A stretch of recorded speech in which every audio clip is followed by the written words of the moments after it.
Bonjour à tous, bonjour Sophie. Merci à toi d'être avec nous pour cette nouvelle semaine de présentation d'auteur. Aujourd'hui, on va s'attarder un petit moment et parler de ton univers, de l'écriture de ce livre tout particulier que tu vas nous présenter, Clara au Guatemala. Alors, raconte-nous déjà qui tu es et surtout ce qu'on va découvrir au travers de ce livre. Alors, je m'appelle Sophie, j'ai 34 ans, bientôt 35. Bientôt, là, le 25. Ah Et oui! ça arrive bientôt, hein. Ça devient sérieux. Et donc, j'habite en Allemagne là, depuis une dizaine d'années.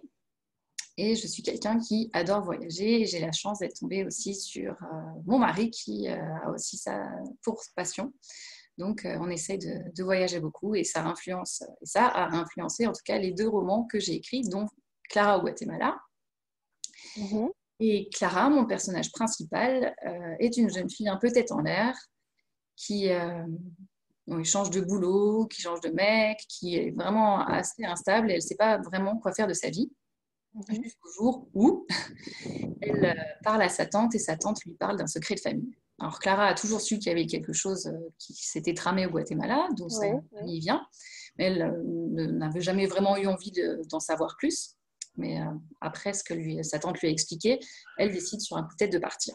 Et donc elle va vivre pas mal d'aventures et rencontrer des garçons et visiter le pays avec le lecteur. L'écriture de ce livre, Clara au Guatemala, ça t'est venu comment? Comment est-ce qu'un jour, un beau jour, tu t'es dit, je vais donner vie à Clara et je vais sillonner avec elle le Guatemala et cette histoire de famille?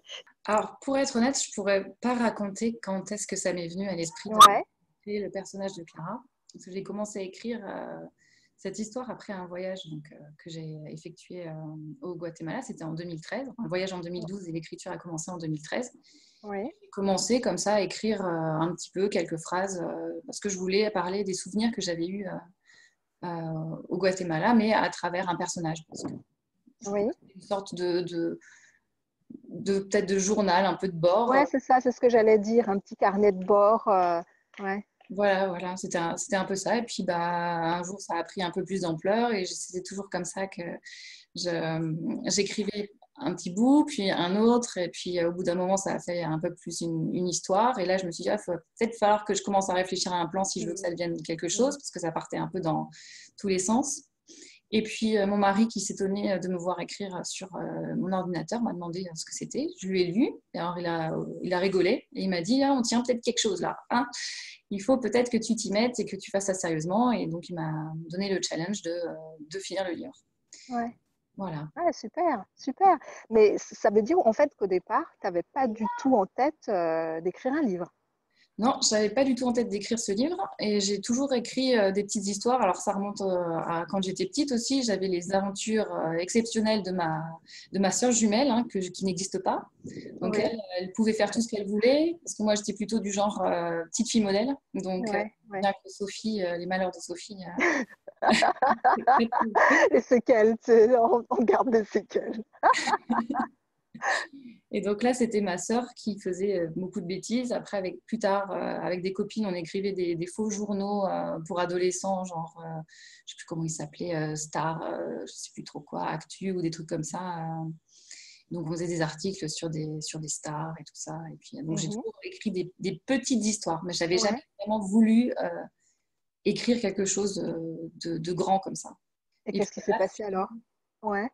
là, en fait, là, du coup, ça c'est, comment dire, la machine a été mise en route. Et ben, tu vois, Ouais. j'ai fait le premier, et puis il y a le deuxième qui vient d'être fini. Donc, Ouais, super, super. On t'arrête plus. voilà, c'est ça.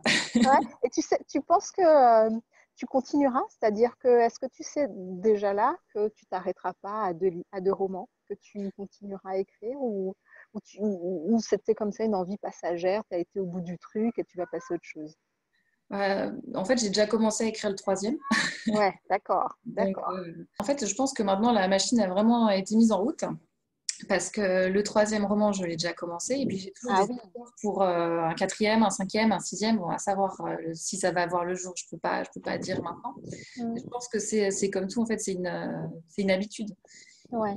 Oui, et Puis puis après, surtout vu que maintenant tu sais comment ça fonctionne. Enfin, je pense que voilà. le plus Oui, difficile, ça doit être le premier. Et puis après, une fois qu'on a compris le truc, ça doit être plus simple ou non, peut-être pas, mais en tout cas, on sait que c'est possible. Voilà. Voilà, et puis je dirais, le premier, comme j'expliquais, j'ai fait un peu ça freestyle, quoi. Hein. Ouais, Donc là, avec le deuxième, je savais qu'il fallait que je commence avec le plan tout de suite, ouais, parce que sinon, il y a des trucs, par exemple, que tu expliques page 50 et tu le réexpliques page 150, et après, ouais, quand tu relis, tu dis, ah bah mince, en fait, je pensais que c'était un élément nouveau, mais j'en ai déjà parlé avant. Donc c'est ce genre de choses qu'il faut éviter, quoi. Et donc avec le deuxième roman, là, j'ai gagné quand même beaucoup de temps, hein, parce que j'ai ouais, moins repris à cause enfin, parce que j'avais mon plan, quoi. Et ça, ouais, c'est ouais, important, super. ouais. Ouais, le matin, je me lève plutôt exprès pour écrire et maintenant, ça fait partie de mes habitudes. Donc, et ça me fait plaisir aussi parce que c'est un moment que j'ai pour moi. À ce moment-là, il y a tout le monde qui dort encore.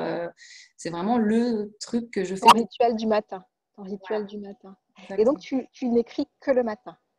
Alors, non, j'écris aussi le soir, mais alors moi, je fais pas partie des gens qui se disent il faut absolument que j'écrive tant de mots par jour Mhm. parce que c'est aussi un truc, bon, bah, des fois, tu as moins d'inspiration que Ouais, d'autres. bah, Hein. c'est vrai. Mais effectivement, il y a des jours où le soir aussi, j'écris, quoi. Mm. Donc, bientôt, un deuxième opus, deuxième roman. Le titre, est-ce que tu peux le partager avec nous? Alors, tremblement de cœur, Chantal au Népal. Suite à un voyage au Népal. Alors oui, alors j'y suis allée 2 fois au Népal. Si tu étais un pays, tu serais. Ce serait la Namibie. Alors déjà parce que moi j'aime bien l'Afrique et puis en plus c'est un pays où tu as vraiment, point de vue nature, tu as tous les paysages possibles et inimaginables. Puis tu as plein d'animaux aussi et les gens là-bas sont vraiment merveilleux, quoi. Alors je me verrais vraiment y vivre. Si Ouais. tu étais un animal, tu serais. Alors si j'étais un animal, je serais un pingouin. Alors parce que je pourrais même pas expliquer vraiment pourquoi, c'est un animal qui me fascine. Et j'ai eu la Mhm. chance d'aller 2 fois en Antarctique, donc de les voir en Ah vrai. oui. Mm. Et voilà, de les observer pendant des heures et des heures. C'est vraiment un animal, ouais, merveilleux, je trouve. Si tu étais un accessoire, tu serais.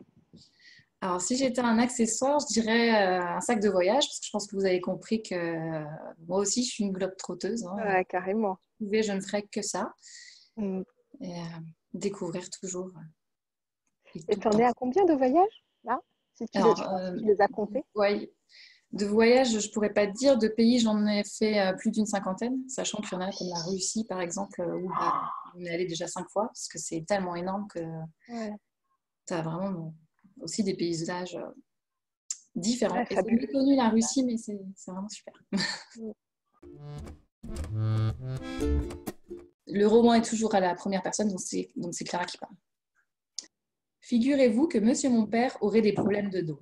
Non mais comme par hasard, le jour où il se doit de porter mon sac, il ne lui demande pas de déménager mon lave-linge, juste de porter mon sac à dos. Il devrait quand même faire un petit effort. Je suis sa fille unique, la deuxième femme de sa vie, non? Enfin, c'est comme ça que je vois les choses. La chair de sa chair. Plus aucun respect, je te jure. Je vous jure. Enfin bref, j'ai trimballé mes bagages moi-même. Il a ajouté que je devrais de toute façon m'y habituer. Sans commentaire. Les gens du RER ont pu observer que je gère trop le porté de sac avec talons hauts. Future discipline olympique. Je dois écrire absolument au comité. Et que je suis une femme moderne qui s'assume. Je suis devenue en quelque sorte un modèle pour quelques femmes, quelques minutes, pour beaucoup de stations dans le métro. Ou plutôt devrais-je dire le RER. Vous savez ce que c'est le RER? Un train de banlieue. Un train qui t'emmène dans des endroits où tu n'aurais jamais osé mettre les pieds, si on ne te forçait pas un peu la main. Qui irait à Marne-la-Vallée si un parc d'attractions n'y était pas inclus? Je vous le demande.